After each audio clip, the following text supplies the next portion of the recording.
the finale of Peacemaker that I finally watched last night. It wasn't bad, but it wasn't what you expect from a finale. But you could say this show wasn't what you expected. This season wasn't what you expected from James Gunn in general. So what you're saying is throughout the majority of the season, you felt like James Gunn was giving you a handy, and then by the end of it, you went limp. Yeah. Wait, so James basically. Gunn can falter? What?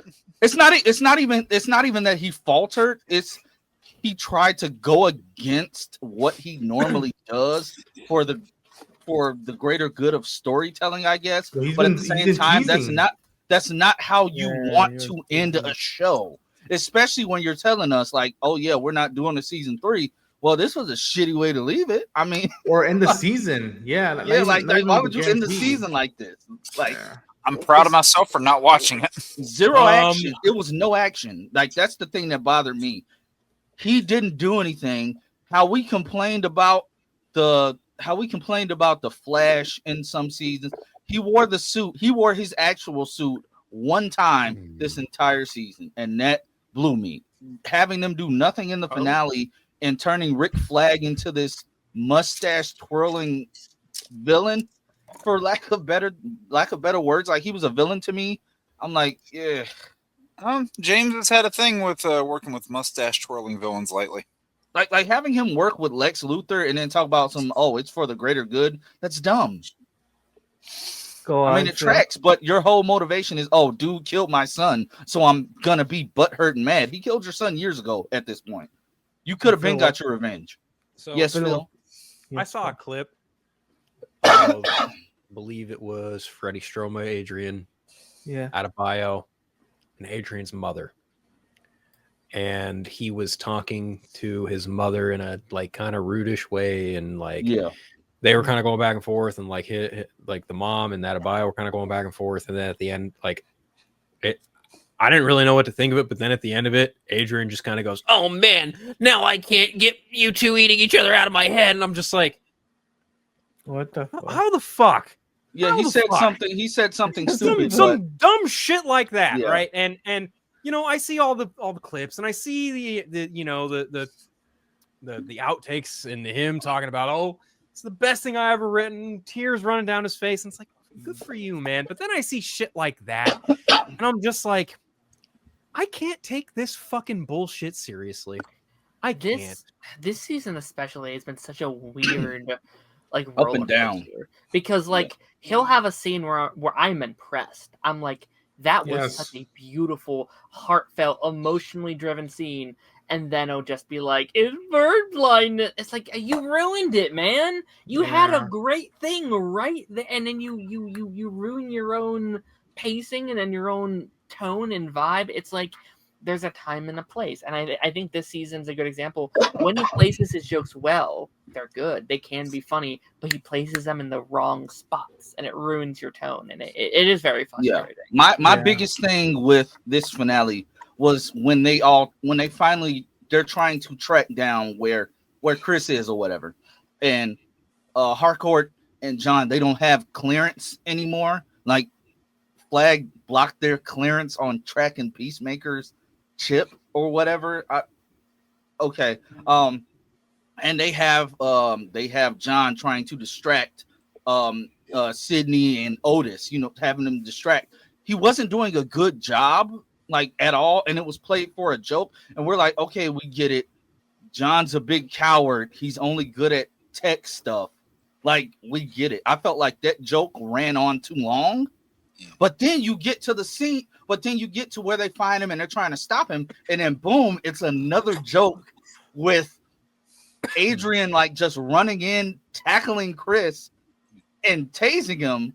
Like, he's fully suited up. Like, Adrian, why did you think that was the plan? The plan is to just try to talk to him. But then you get there and they have this whole heartfelt conversation. Yeah. Like, Adebayo is giving like the best speech out of this whole show at this time. And I'm like, okay, yeah, this is working. you know, you're doing all of this world building. We keep clicking them at the same time. They're doing all of this world building. What's up, Omega? They're doing all this world building. You know, you set up checkmate. They set up the whole thing with salvation, and sitting there watching it with my wife was like, I wonder what they're doing. I said, oh, this is so painfully obvious, and I hate that I can figure it out this quick. I'm like, the whole thing with them going to look for all these worlds and seeing which one is inhabitable or whatever. He wants to send Chris there. He's saying, oh yeah, it's going to be for metahumans or whatever. But no, you just want to figure out a way to get rid of Chris, but you don't want to get in trouble for it. So you're not going to send him somewhere where he's immediately going to die, but you're going to send him there unprepared, no weapons or anything, and then hope that, oh yeah, he's in this prison. I got clearance. We got his signature or whatever, yada, yada, yada. If he dies, he dies. He's just out of my hair. Yeah, Jake, what's up? So here's my question for this. And I only saw bits and pieces of the season through shorts and all that. But you compare this to season 1 where they're trying to stop a literal alien invasion. What are the stakes in this finale? None, bro. I don't even consider it a finale. I consider it an epilogue. It's not a finale. I didn't feel like there was anything there from what I saw. It was, and that's what pissed me off. It's nothing. It's a big nothing burger. It leaves you with more questions, which is not bad. But at the same time, you're saying, "Oh yeah, we're gonna pick up with the salvation thing and lanterns." How? I actually like this like epilogue kind of ending. Like it's very like how like Agatha did it, where it's like, okay, 7's the final episode, but 8 is like wrapping up these characters. Would be fine if they wrapped up the stories in episode 7, which they do not. They don't wrap up anything. They're like, well, we're done with this. It's like you started like 20 different like character storylines and arcs and ideas that you do not touch on whatsoever. And if they were setting it up for next season, I'd be like, okay, fair enough, right? Yeah. If there's some teases on how they're going to continue, nothing. Checkmate was the only thing that like got me and the fellas to like cheer. And we're like, yeah, okay, cool. Like that's what they've been planning. And the moments leading up to them being like, okay, I guess we should go with this idea and plan. It's like cool. And the reason why it worked is because Sacha Bordeaux and Leonardo Adebayo had those moments of like, okay, they each saying, fuck this. We're not gonna be beholden to the powers that be and be like, no, we're gonna do our own thing and go about that. And like there's a cool moment of all them two and Emilia talking it out. It's like cool, but like, and especially the stuff that they tackle with Emilia and Chris in this finale, it's like, okay, cool. We finally got to see the boat stuff, but like by episode 7, she already told him. By then, she already told him, "I'm a fucking nightmare." She leans into his shoulder and he holds her hand. It's like that's enough to me to tell you, like, okay, they do care for each other, and that's the most they can express themselves right now is that I do care for you, but. There's a lot of shit going down, and like I think it was totally Darren that like emotionally, where they took the characters, the majority of them, not all of them, for the season, it was good, and I was happy. I was like, oh wow. At first, they look like wow, you're really holding back on the yucks and leaning in onto like personal stakes. I'm like cool, and then we started focusing in on the plot stuff, and then the plot stuff was like bringing down the character driven stuff, and it's. Yeah, man. Like it was weird. It was a weird feeling finishing that finale. I was like, "What the fuck just happened?" What's up, Omega? Yeah. So, as someone who was interested in seeing Peacemaker season 2, but I don't have Max anymore, should I save my money or is it actually worth it? Because from what y'all saying, save it. Watch a recap. Save it. Watch a recap. Or rather, don't buy it. Don't have that be the reason you buy it. Yeah, and this is coming from a person who's a DCU fan. Yeah. Save it. Like my wife liked it, but at the same time, she's not as invested in these characters as I am, and she's not seeing it from a critical standpoint. And I hate that I view films and TV like this now. But, it's something to watch. But yeah, like, it's something to watch, but don't have your hopes set for something as big as season 1. Yeah. Exactly, and like the other thing I was telling you guys, I was going to ask you guys is that like I'm not fully putting the blame on them, but the creative side kept saying we're not showing this to the press, the press would have tore it to 6 and 8. shreds, bro. Like they would have tore it. They would have tore it up. But even now, I look at it. I'm like, I think Creature Commandos had more spoiler stuff towards their end episodes than Peacemaker did. Yeah, episode 4, 6, and 7 for sure. Yeah, like and I look at it now and I'm just like, why didn't we might as well just gotten this out of the way instead of being like, oh man, they really had to like, not even the making the toys could know about this stuff and whatnot. It's like, really, like all this, like, and maybe it was for the general audience more than the hardcore fans, because hardcore fans could spot out, oh, okay, they're going down. He's probably gonna visit Lex. He's probably gonna do this and this and this. The checkmate stuff was flowing as soon as we heard that Sacha Bordeaux had been cast in the series.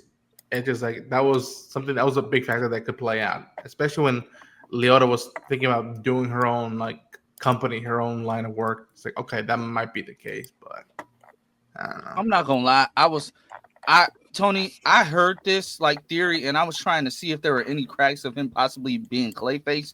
But I honestly think they just ruined the character of Rick Flag Jr. Rick Flag Sr. Because what a 180, man. I get that you want revenge for your son. Keep him locked up in prison. Peacemaker's not a threat. It's like Adebayo said. You do dumb things because other people tell you to. You don't listen to yourself. You killed Rick Flag because Amanda Waller told you to. Told you to bring Project Starfish or whatever it was. You told you to bring it back by any means necessary. You ended up killing your brother because your dad told you to fight him. You ended up killing the other Peacemaker because you had no business going there in the first place. And then they didn't get to the bottom of that either. The whole reason you went there is because Harcourt wouldn't tell you that a kiss meant something. I'm thinking they went the whole way. He just whipped over I kissed you at a concert and you walked away from me. I said, this is what this whole thing was about. A kiss. Oh, but at I a love concert. That that works for me though, because like I appreciate that because I was like, okay, that's a swerve. I don't, because it's like, dog, you literally jeopardized a whole planet. You got another dad killed. Your brother is beat to a pulp, and we don't know. They just dropped. That's the thing that people had a problem with last week. Oh, sure, yeah. Earth X, that whole plot line, that's just dropped and dead, huh? Like nothing. Until it isn't. Yeah, because like it didn't seem like it had any. And again, I'm just going from bits of what I saw. Didn't seem like it had a role in what they were doing at all. It was like, okay, they got there. Now all of a sudden they have to get out of there because reason, and like the place itself doesn't actually matter. Yep. And it's such a big deal too, because it is such a important piece of source material that they are trying to tell, right? Like a world of Nazis is so important. I think it's such a big story to tell in the year 2025. Yeah, that's what I thought. That's why I got interested in the first place. I was like, oh, they're going to Earth X? Okay, what's going on here? And apparently it's nothing. They barely tackle the importance of that. Wow. And I think they really undermine that in a big way. Where and again, like, they don't show why it's that bad. It's a rest stop. They don't and that's a bad thing. That is a problem. You need to show us, the audience, why that is the worst case scenario. And now you do have people online being like, I wish I was there. I wish we could go there. That's a problem. Mm-hmm. You have now made the situation worse. Jesus. You made it look like a paradise. Like that is my I've seen that shit on Twitter. People are like, oh, this looks perfect. Earth X looks like the perfect world. I'm like, oh, you. Jesus. First of all, they're probably Russian bots. First of all, dead internet theory. But the small chance that there probably is people, I'm sure there are people saying that this is perfect. So yeah, and it's like it was looking at now. It's kind of like maddening. Like the pieces were right there.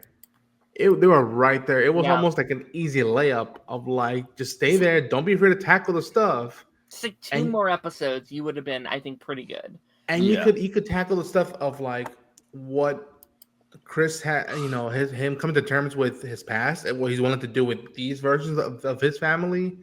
You can tackle Rick and dealing his stuff with Chris, and now he's seen this world. Tackle the stuff with Leota and her dynamic with Chris in comparison to his family. You could have done all of that in one arc, and God damn it, Chris. God damn it, Phil. See, look, God damn it. And like it just, I look at it now and it's like, and again, people, I've been trying to make it clear that like I don't hate James Gunn. I'm not saying fire. I'm not saying, Paramount put the bid. I'm not saying none of that shit. But it's just like this is not the highest form in my opinion. And again, if he thinks his best stuff, his fair stuff, kudos to him. I've seen you do way better stuff in another platform with animation, and I haven't even been able to see the podcast, the making of podcast yet. I had to like put myself like, okay, I need some space from that. So hopefully I can watch it tonight, but I don't know. This reminds me of when Jordan Peele farted after he got the Oscar for Get Out and then wrote Us and touted it as like one of the best things ever. And that movie is complete and utter bore.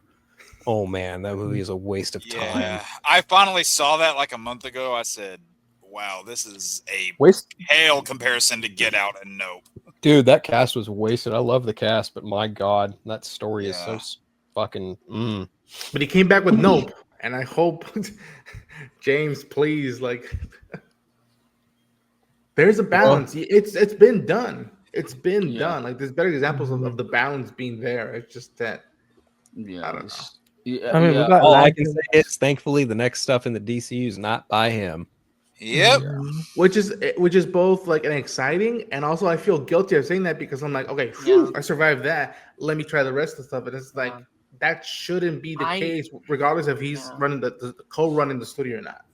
But I mean, to be fair, I would say that for anyone. I think like if there was one person making every movie and show, I would be like, well, no, that's too much. I want to see these different voices and these different ideas.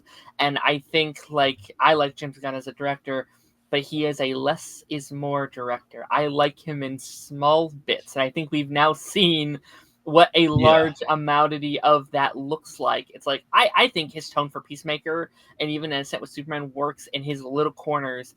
Now let me see Lanterns, which is, supposedly a more grounded kind of darker vibes, and you have Supergirl, which is this space odyssey sci-fi adventure. Now let me see the like depths of Gotham City and this story that was supposedly very, very important for them to tell. Like, I'm so excited, and I think this next year will either, for me, make or break the DCU, because I am either going to be like, this is not for me, this is not the style I want, or they are going to show their strengths of having different directors, different artists, different creatives, having this template to be able to tell these stories that they are so passionate about. And that seems like what I love most about James Gunn is he's like, I believe so so big about, that's not the right word, but like I believe so hard about about letting these directors tell their stories, and that is going to be their strength. I hope. I think. I hope. You mean directors and writers? That's what you mean. Yeah. So I'm gonna use this whole first segment for my Peacemaker review because honestly, I don't want to sit down and talk. Like, I don't feel like recording a video about the finale, and I know Phil is sitting there laughing at me because he knows I was kind of looking forward to the season, but it's like. It was a letdown, and I hate to say it was a letdown because as a finale, you want to go out big, and he went out, and it's nothing wrong with that. Like he did more character building, and cool, but half of these characters, I don't care that Judo Master decided that, I'm gonna go work at Checkmate. Dog, you don't even take your costume off underneath another suit. That was weird to me. You're wearing your Judo Master suit underneath a space suit. But you know what's also weird, Lance? It's the little aliens. Yeah, were those imps? What were those? I heard he said imps. Yeah. Imps? That doesn't look like Mrs. Pitlick. All right, they don't look like that. They don't look like Batmite. It doesn't look like Batmite. Exactly, that's where I was going. It could imps have more than imps have more than one. All I know is him eating dude, like the imps eating dude's face was pretty crazy. Yeah, that was crazy. That was crazy. I saw the dry humping. Dry humping. My wife said, "Oh my God, you see the little penis?" I said, It's like "I wasn't even looking at all." it's like, dude, man, are you trying to one up Doom Patrol? Because it feels like you're trying to one up Doom Patrol. With I wasn't that. even looking at. I'm like, Hey, you know honestly, what? They can't crawl out of a goat's ass, so that's the next best thing. But my thing is, and they were smart though. Like they cut their tether. Like I said, "Oh, they're all gonna die." Okay, we're gonna get rid of hardcore. All right, like it was literally gray matters humping. That's what it was. Yeah, basically. Yeah. Y'all say There was apparently a lot of humping in this season, depending on who you were talking to. Well, to be fair, the guy running DC is formerly Trauma, so Yep. That explains it. Yeah, but for this, for the finale, I'd probably get a finale like a 5. Honestly, like I give it a 5. And wait a minute, are you telling me? Are you saying that James Gunn dropped the ball? He did it with his first superhero film, and I'm not talking about Guardians. Let's just say this: the plane landed, but goddamn, did I feel the turbulence in the runway? I was like, oh shit. I think I honestly, I think he's stretched too thin, and I think he should just focus on running the ship because apparently, I was on a live stream today, listening to a live stream, and apparently, Slady heard from her source that. Well, everybody knows about the whole rumors about, oh my God, WB's trying to sell. They're not, but they're no. But apparently, if they sell, that Zaslav is like, oh yeah, guns out, I'm gonna bring in, whatever. Talking about some Gun wants to leave himself. He feels stretched too thin. I'm like, if that was the case, he would have been left. Have you seen how much he Why talks is he about still this promoting shit? this stuff then? I'm like, that doesn't make sense.